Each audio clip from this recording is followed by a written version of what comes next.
Hello बच्चों, आप सबका बहुत बहुत स्वागत है मेरे यूट्यूब चैनल में। मेरा नाम रमा, आप मुझे रमा मैम बोल सकते हैं।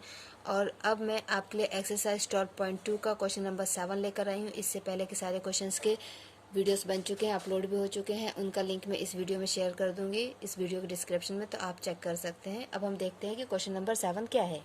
A chord of a circle of radius 12 cm subtends an angle of 120 degree at the center.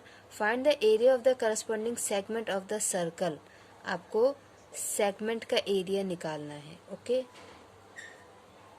Okay, तो देखिए क्वेश्चन आपका ये है कि एक सर्कल है जिसका रेडियस 12 सेंटीमीटर है और उसका एंगल है 120 डिग्री। अब इस रेडियस और एंगल से ये जो कोड बन रहा है, इस कोड का आपको सेगमेंट का एरिया निकालना है। तो देखिए इसमें क्या है ना कि 120, तो इस सेगमेंट का एरिया आपको निकालना है। ठीक है, अब देखिए इसमें ये 120 डिग्री दिया है और साइन 90 के आगे आपको पढ़ाया नहीं गया, इसलिए यहाँ पे सेगमेंट का फॉर्मूला यूज़ करना सही नहीं रहेगा। ठीक है, तो अब हम इस सेगमेंट का एरिया कैसे निकालेंगे। हम क्या करेंगे, एरिया ऑफ सेक्टर, ठीक है, area of sector O A B minus area of triangle O A B. ठीक है, हमको ये करना है। इससे क्या निकल जाएगा, is equal to area of minor segment. ठीक है, किसके इक्वल हो जाएगा, ये एरिया ऑफ माइनर सेगमेंट। ठीक, अब पहला स्टेप हम निकालते हैं एरिया ऑफ सेक्टर। ठीक है, area of sector O A B क्या हो जाएगा, 120/360 इंटू 22/7। इसमें स्पेसिफाई तो नहीं किया है पाई की वैल्यू इसमें 3.14 स्पेसिफाई किया, तो हम 22/7 नहीं लेंगे, हम लेंगे 3.14 and r square means 12 into 12। Okay, ये कैंसिल हो जाएगा आपका, 12 1 12, 12 3 36, तो 1/3 इंटू 3.14 इंटू 12 इंटू 12। ओके, सो 3 1 3, 3 4 12, तो ये आपका क्या हो जाएगा, 3.14 इंटू 4 इंटू 12 मीन्स 3.14 इंटू 48। आपको ये मल्टीप्लाई करके इसका आंसर निकालना है। तो इसका आंसर आपका कितना आ जाएगा, अगर इसको हम यहीं पे छोड़ देते हैं, क्योंकि मे बी हम बाद में पाई को कॉमन ले सकें, इसलिए हम इसको यहीं पे छोड़ देते हैं। ये हो गया आपका एरिया ऑफ सेक्टर। अब हम निकालते हैं area of triangle O A B. तो देखिए एरिया ऑफ ट्राइंगल निकालने के लिए हमारे पास हाइट एंड बेस होना चाहिए। क्या, हाइट एंड बेस। ये आपका ट्राइंगल है ओ ए बी, तो हमारे पास ये हाइट होना चाहिए और हाइट के साथ साथ ये हमारे पास बेस भी होना चाहिए, और in this case we don't have. Okay, अब ये देखिए ये आपका टोटल है 120, तो ये एक एंगल आपका 60 डिग्री का हुआ। ये एक एक एंगल आपके कितने के हुए, 60 डिग्री के। ठीक है, अब इस पॉइंट को हम मान लेते हैं एम। हमने इसको क्या मान लिया, एम। अब आपको यहाँ पे साइन थीटा और कॉस थीटा ये यूज़ करना है। ठीक है, तो अगर हम साइन थीटा लेते हैं, साइन थीटा मीन्स अगर हमने साइन थीटा लिया तो साइन थीटा के हिसाब से ये आपका 60 डिग्री है। सो this is your base, this is your perpendicular and this is your hypotenuse, क्योंकि एंगल जिस लाइन के ऊपर होता है वो हमारा बेस होता है। ओके, तो साइन होता है परपेंडिकुलर अपॉन हाइपोटेनियस, तो ये हो जाएगा M B upon O B. क्या हो जाएगा, M B upon O B. Okay, तो एम बी तो हमारे पास नहीं है, ओ बी हमारे पास 12 है क्योंकि वो रेडियस है। And okay, and sine 60, theta की वैल्यू क्या है 60, तो हमने यहाँ पे रख दिया sine 60 is equal to M B upon 12। ठीक है, साइन 60 की वैल्यू क्या होती है, √3/2। So √3/2 is equal to M B upon 12। अब क्या होगा, ये 12 यहाँ आ जाएगा मल्टीप्लाई में, यहाँ ये डिवाइड में है तो यहाँ क्या होगा, मल्टीप्लाई में आ जाएगा। तो ये हो गया 12 √3/2। देन 2 से हमने इसको कटिंग किया, 2 1 2, 2 6 12। ओके, सो क्या हो गया, 6√3 is equal to M B. अब देखिए एम बी ये हमने 9th में पढ़ा है कि जब भी कोई हम परपेंडिकुलर डालते हैं किसी कोड के ऊपर तो वो उसको 2 पार्ट्स में बाइसेक्ट करता है। तो अगर एम बी आपका 6√3 है, ठीक है, तो आप क्या करेंगे, आपका ए बी कितना हो जाएगा, उसका डबल आप 2 से मल्टीप्लाई करेंगे तो ए बी कितना जाएगा, 12√3। तो ए बी कितना हो गया, 12√3। अब हमारे पास ए बी तो आ गया, बेस आ गया, अब हमको चाहिए परपेंडिकुलर। ठीक है, अब हमें क्या चाहिए, परपेंडिकुलर। तो थोड़ा सा ध्यान से देखिए। इसी ट्राइंगल में ये आपका बेस है, ठीक है। क्यों? क्योंकि ये 60 डिग्री इसके ऊपर है तो ये बेस हुआ। अब हमें लेना है cos 60। क्या लेना है? cos 60। तो cos 60 के लिए ये बेस है, ये परपेंडिकुलर, ये हाइपोटेनियस। cos क्या होता है? Base upon hypotenuse. cos क्या होता है? Base upon hypotenuse. cos theta is equal to base upon hypotenuse, ये होता है। ओके, तो इस केस में cos 60 is equal to base क्या है? OM एंड हाइपोटेनियस है OB। ओके, OM तो हमारे पास नहीं है, OB है 12 रेडियस। क्लियर? अब आप ये बताइए cos 60 कितना होता है? ठीक है, cos 60 कितना होता है? 1/2। जो sin 30 की वैल्यू होती है वही cos 60 की वैल्यू होती है। Okay, so 1/2 is equal to OM upon 12। तो ये 12 यहाँ जाएगा तो क्या हो जाएगा? 12/2 इज इक्वल टू OM। 2 1 जा 2, 2 6 जा 12। तो आपका OM कितना आ जाएगा? 6 सेंटीमीटर। ठीक है, OM कितना आ गया? 6 सेंटीमीटर। अब देखिए आपके पास बेस भी है और हाइट भी है, तो अब हम क्या कर सकते हैं? ट्राइंगल OAB का एरिया निकाल सकते हैं। ओके, सो ट्राइंगल OAB का एरिया क्या होगा? Area of triangle OAB is equal to half base into height. और बेस हमारा आया था 6 एंड हाइट आया था 12√3। तो यहाँ से कैंसिल होगा। 2 1 जा 2, 2 3 जा 6, 3 इंटू 12 36। सो 36√3 सेंटीमीटर स्क्वायर। ये हमारा क्या आ गया? ट्राइंगल OAB का एरिया। अब सेगमेंट का एरिया क्या था? हमने निकाला था area of segment is equal to area of sector minus area of triangle. Okay, so area of sector कितना आया था बच्चों?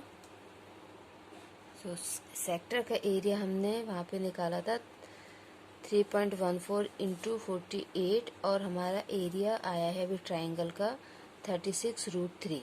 ठीक है, आप देखिए, आप इसको क्या कीजिए? इन दोनों को मल्टीप्लाई कीजिए, इन दोनों को मल्टीप्लाई कीजिए और फिर माइनस कर दीजिए। या फिर आप ऐसा कर सकते हैं कि 48 और 36 दोनों ही 12 के टेबल में आते हैं, तो आप 12 कॉमन ले लीजिए और 3.14 इंटू 4 माइनस 3 इंटू 1.73 √3 की वैल्यू। ठीक है, ऐसा कर दीजिए। इससे क्या होगा कि ये आपके मल्टीप्लिकेशन थोड़े इजी हो जाएंगे, लेकिन बाद में आपको 12 से मल्टीप्लाई करना ही है। ठीक है, तो अब क्या हो जाएगा? 12 इंटू इसको हम करेंगे तो 4 4 16 का 6, 1 4 1 जा 4 5 एंड 4 3 जा 12। ये आ गया 12.56। और ये कितना आएगा? 3 3 जा 9, 3 7 21 का 1 2 3 3 5। ओके, ये आपका आ गया 5.19। अब इसमें से इसको माइनस करना है। ठीक है, तो ये माइनस एक बार यहाँ चेक कर लेते हैं। तो ये माइनस करने पे आपका आंसर कितना आ जाएगा? 7.3.7। ठीक है, ये आपका आंसर आएगा। तो ये अब आप क्या करेंगे? 12 इंटू 7.37। अब आपको ये मल्टीप्लिकेशन करना है। मैं आपके लिए यहाँ पे मल्टीप्लिकेशन कर देती हूँ। 7.37 इंटू 12, 2 7 14 4 1 2 6 7 14 1 7 7 1 3 और 7।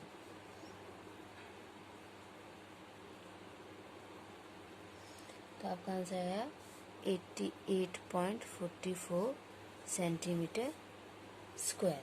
Okay, so this is your answer, area of segment. इस क्वेश्चन में आपके लिए जो इम्पोर्टेंट बात है वो ये है कि आपको cos 60 और sin 60 यूज़ करना है, उसको आपको ध्यान रखना है। इस क्वेश्चन को आप थोड़ा सा 2-3 बार प्रैक्टिस कर लेना, जिससे आपको ये दिमाग में आ जाए कि मुझे इस ट्राइंगल का एरिया निकालने के लिए हाफ बेस इंटू हाइट करना है और उसके लिए मुझे cos theta sin theta use करना है, क्योंकि साइन 120 की वैल्यू आप लोग को नहीं पढ़ाया गया है, तो आप सेगमेंट का फॉर्मूला नहीं लगा सकते। ओके, अगर आप बहुत ज़्यादा इंटेलिजेंट है या फिर आपको कहीं बाहर सोर्स से 120 की वैल्यू पढ़ा दी गई है तो आप यूज़ भी कर सकते हैं।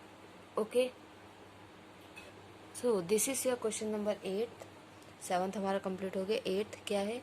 अ horse is tied to a peg at one corner of a square shaped grass field of side 15 metre by mean of a 5 metre long rope. ठीक है, इसमें क्या है कि ये एक 15 मीटर का स्क्वायर शेप का एक ग्राउंड है। ठीक है, 15 मीटर स्क्वायर शेप का ये ग्राउंड है और इसके एक कोने में खूंटे से एक घोड़े को बांध दिया है। पैग लिखा है ना, ठीक है, एक खूंटे से घोड़े को बांध दिया है। इस घोड़े की जो रस्सी है जिससे उसको बांधा है वो 5 मीटर है। ठीक है, अब अगर 5 मीटर है तो वो घोड़ा क्या करेगा कि 5 मीटर तक की जितनी भी घास होगी वो खा सकता है। ठीक है, वो खा लेगा ऐसा जरूरी नहीं है, पर खा सकता है, वो 5 मीटर तक की घास खा सकता है। आपको क्या बताना है? Area of that part of the field in which the horse can graze. तो उसमें लिखा कि आपको वो एरिया निकालना है जिसमें वो घोड़ा घास खा सके। ठीक है, the increase in grazing area if the rope were 10 metre long instead of 5 metre.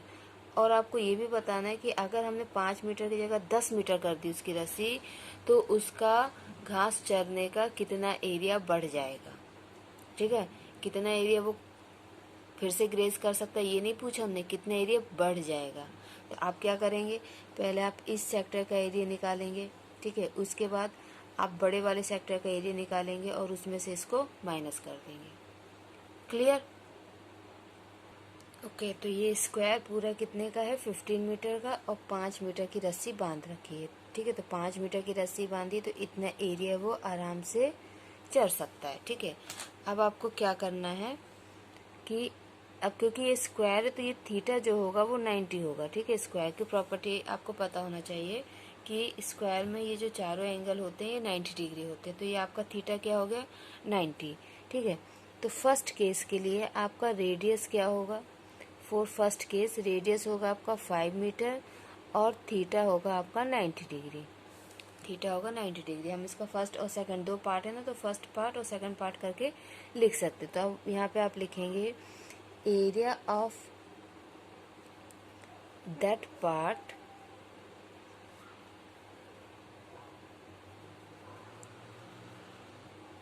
Which the horse can graze. ठीक है, तो ये हमने लिख दिया। तो एरिया क्या हो जाएगा? Theta by 360 pi r square. Theta कितना है? 90 अपॉन 360। एंड यहाँ पे बोला है कि पाई की वैल्यू आपको 3.14 ही यूज़ करनी। ये सेकंड पार्ट में बोला है, तो हम फर्स्ट पार्ट में 22/7 यूज़ कर सकते हैं, लेकिन हम 3.14 ही यूज़ करते हैं क्योंकि लिखा हुआ है। एंड आर है हमारा 5 इंटू 5, तो ये तो डायरेक्ट कैंसिल हो जाएगा, यहाँ पे आ जाएगा 4। ओके, सो 3.14 इंटू 25/4। ओके, अब ये वाला 2 से कैंसिल हो जाएगा, 2 1 जो 2.57।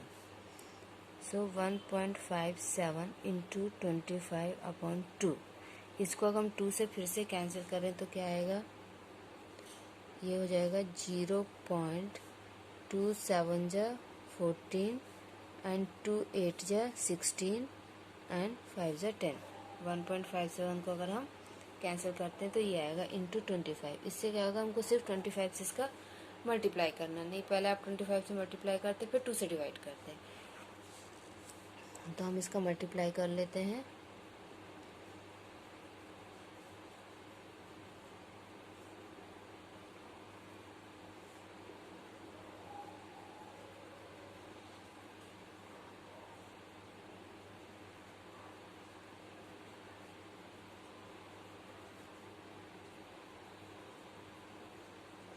तीन नंबर के बाद पॉइंट, तो आपका आंसर कितना आ गया? 19.625 मीटर स्क्वायर। इतना एरिया घोड़ा घास खा सकता है। फर्स्ट केस में, ठीक है। फिर सेकंड केस में उन्होंने क्या किया कि रस्सी को 5 मीटर की जगह 10 मीटर का कर दिया, ठीक है। सेकंड केस में क्या हुआ है कि अब आपका आर जो हो गया वो 10 हो गया और थीटा तो 90 ही रहेगा, ठीक है। तो हम इसके अकॉर्डिंग पहले एरिया निकाल देते हैं, ठीक है। एरिया ऑफ सेक्टर, हम एरिया ऑफ ग्रास ग्रेज नहीं बोलेंगे क्योंकि अभी हम एरिया ऑफ सेक्टर निकाल रहे हैं, फिर इसमें से इस वाले एरिया को माइनस करेंगे, ओके। तो ये होगा आपका theta by 360 pi r square. इसमें क्या होगा 90/360 पाई आपका 3.14 एंड यहाँ पे आर आप ओके। तो आर कितना 10, तो 10 इंटू 10, ठीक है। फिर ये तो कैंसिल हो जाएगा 90 इंटू 1 और ये 4 times, okay. Then 3.14 into 10 into 10/4, तो 10 इंटू 10 कितना हो गया 100, और 100 से जब हम इसका मल्टीप्लाई करेंगे तो ये पॉइंट ऑटोमेटिकली क्या होगा हट जाएगा। तो क्या हो गया 314/4, 4 से कटिंग करेंगे तो आएगा 78.5। तो एरिया कितना आ गया 78.5 मीटर स्क्वायर।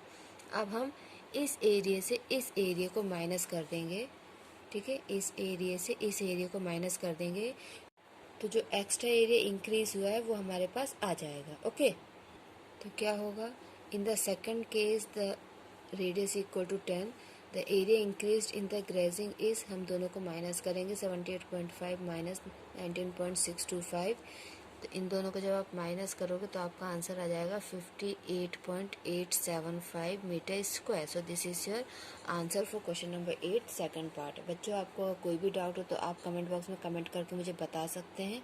अपना ख्याल रखिए और मेरा चैनल सब्सक्राइब कीजिए। Keep on practicing, thank you.